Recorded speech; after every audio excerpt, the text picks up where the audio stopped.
Hello good morning student AVS 1 मधला lesson number 2 motion of the अर्थ पृथ्वीचे फिरणे या पाठातील सनसेट अँड सनराईज सूर्योदय आणि सूर्यास्त हा भाग आज आपण समजून घेणार आहोत.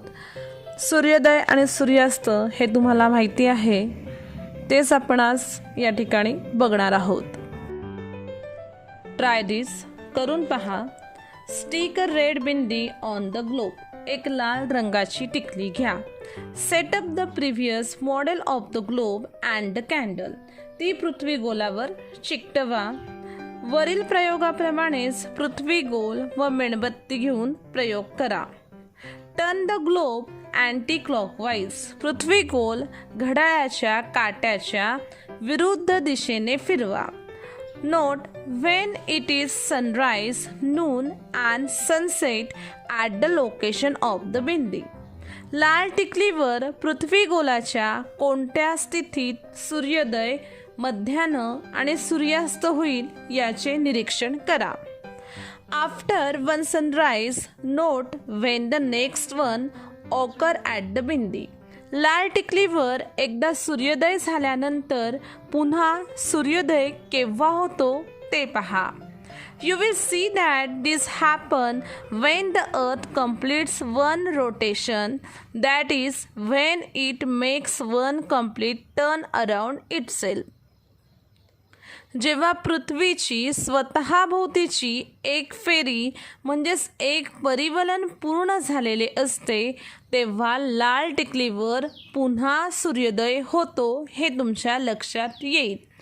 This period of time that the earth takes to complete one rotation is called a day.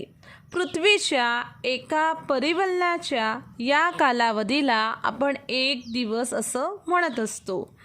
A day has two parts, daytime and nighttime, or simply day and night.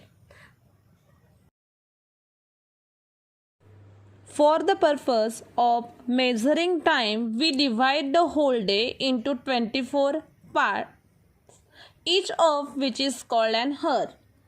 कालमापनासाठी एका दिवसाच्या कालावधीचे आपण 24 समान भाग करून प्रत्येक भागाला 1 तास असं म्हणतो. अ इयर वर्ष. ट्राय धिस करून पहा. Now move the globe along the circle on the table. पृथ्वी गोल टेबलावरील वर्तुळावरून पुढे सरकवा. ॲज यू डू धिस, असे करताना keep rotating the globe and ensure that the axis does not change its orientation. पृथ्वीचा गोल सतत फिरता ठेवा. Eventually the globe will come back to its original place on the circle. आणि अक्षाची दिशा बदलणार नाही याची काळजी घ्या. This is how the earth revolves around the sun even as it rotates around itself. वर्तुळावरून पुढे सरकत शेवटी पृथ्वी गोल पुन्हा सुरुवातीच्या जागी पोहोचेल. The period of time the earth takes to complete one revolution around the sun is called 1 year. याचप्रमाणे पृथ्वी ही स्वतःभोवती फिरत फिरत सूर्याभोवती परिभ्रमण करत असते. पृथ्वीच्या सूर्याभोवतीच्या एका परिभ्रमणाला जो कालावधी लागतो त्याला वर्ष म्हणतात. There are about 365 days and 6 hours in a year. एका वर्षात सुमारे 365 दिवस आणि 6 तास असतात. अ लीप इयर लीप वर्ष. In the Gregorian calendar the year is taken to have 365 days. गेग्रियन पद्धतीच्या दिनदर्शिकेत वर्षाचे सर्वसाधारणपणे 365 दिवस धरतात. It means that it counts 6 hours less every year. याचा अर्थ असा की प्रत्येक वर्षात 6 तास कमी धरले जातात. That makes 24 hours or 1 day in every 4 years. म्हणजेच 4 वर्षात 24 तास किंवा पूर्ण एक दिवस कमी धरला जातो. To make up for this lost 1 day, the month of February in Gregorian calendar has an extra day every 4th year. That year is called a leap year and it has 366 instead of 365 days, and February has 29 instead of 28 days. त्यावर्षी February महिना 28 ऐवजी 29 दिवसांचा असतो आणि ते वर्ष 365 ऐवजी 366 दिवसांचे असते. याच वर्षाला आपण लीप वर्ष म्हणतो. डू यू नो, माहिती आहे का तुम्हाला? You know that the length of day and night is not always equal. पृथ्वीवर दिन व रात्रीचा कालावधी सारखा नसतो. This happen because of the earth inclined axis and its resolution around the sun. हे आपण मागील इयत्तेत पाहिलेलं आहे.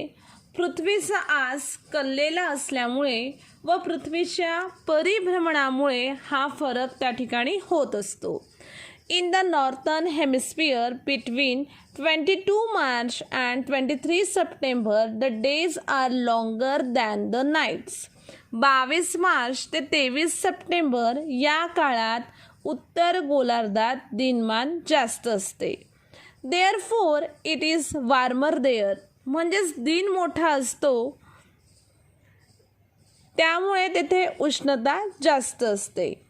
That is, it is summer in the northern hemisphere. म्हणून त्या ठिकाणी उन्हाळा जास्त प्रमाणात असतो. However, during this same period in the southern hemisphere, the nights are longer than the days. म्हणून या काळात उत्तर गोलार्धात उन्हाळा जास्त असतो. याच काळात दक्षिण गोलार्धात मात्र रात्रमान जास्त असते. म्हणजेच रात्र त्या ठिकाणी मोठी असते. The earth gets less heat in the parts and therefore it is winter in the southern hemisphere. म्हणजेच रात्र त्या ठिकाणी मोठी आहे आणि त्यामुळे या भागात उष्णता कमी प्रमाणात मिळते आणि त्यामुळे दक्षिण गोलार्धात त्या ठिकाणी हिवाळा असतो. In the period from 23 September to 22 March, the days are longer than the nights in the southern hemisphere. 23 September ते 22 मार्च या काळात दक्षिण गोलार्धात दिनमान जास्त असते. त्यामुळे तेथे उष्णता जास्त मिळते. It gets more heat and it is summer there. म्हणून त्या काळात त्या ठिकाणी उन्हाळा असतो.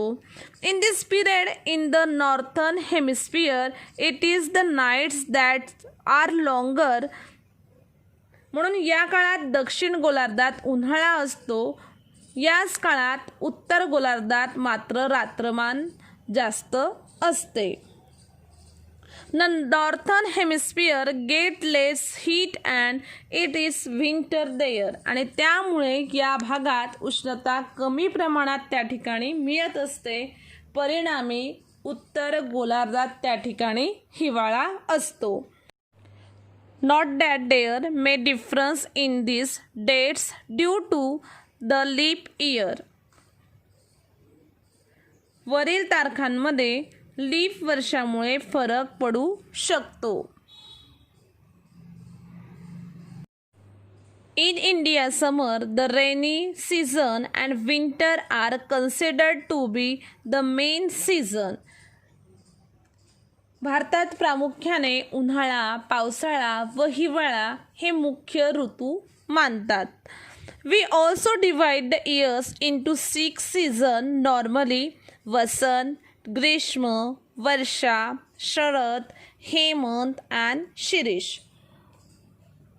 तसेच आपण वर्षभरात वसंत, ग्रीष्म, वर्षा, शरद, हेमंत, शिशिर असेही ऋतू त्या ठिकाणी मानतो. The cycle of 6 season is called ऋतुचक्र. आणि असे 6 ऋतूंचेही चक्र असते. Many of our festivals are connected with seasons. आपल्या देशात ऋतुमानाशी निगडीत वेगवेगळे सण आणि उत्सव त्या ठिकाणी साजरे केले जातात. Many of our songs and games are also related to the different season. तसेच वेगवेगळी विविध अशी गाणी त्या ठिकाणी म्हटली जातात. वेगवेगळ्या प्रकारचे खेळही त्या ठिकाणी खेळले जातात. फेजेस ऑफ द मून, चंद्राच्या कला. कॅन यू टेल, सांगा पाहू. What is the name given to the changing shapes of the moon that we see. आपल्याला दिसणाऱ्या चंद्राच्या प्रकाशित भागांना काय म्हणतात? Changing shapes of the moon that we see are called the phases of the moon. What are the name of the days on which we see around moon and on which we see no moon at all? पौर्णिमेला चंद्र कसा दिसतो, अमावस्येला चंद्र कसा दिसतो. The day on the which we see a complete and round moon is called the full moon day. The day on which we cannot see the moon from the earth is called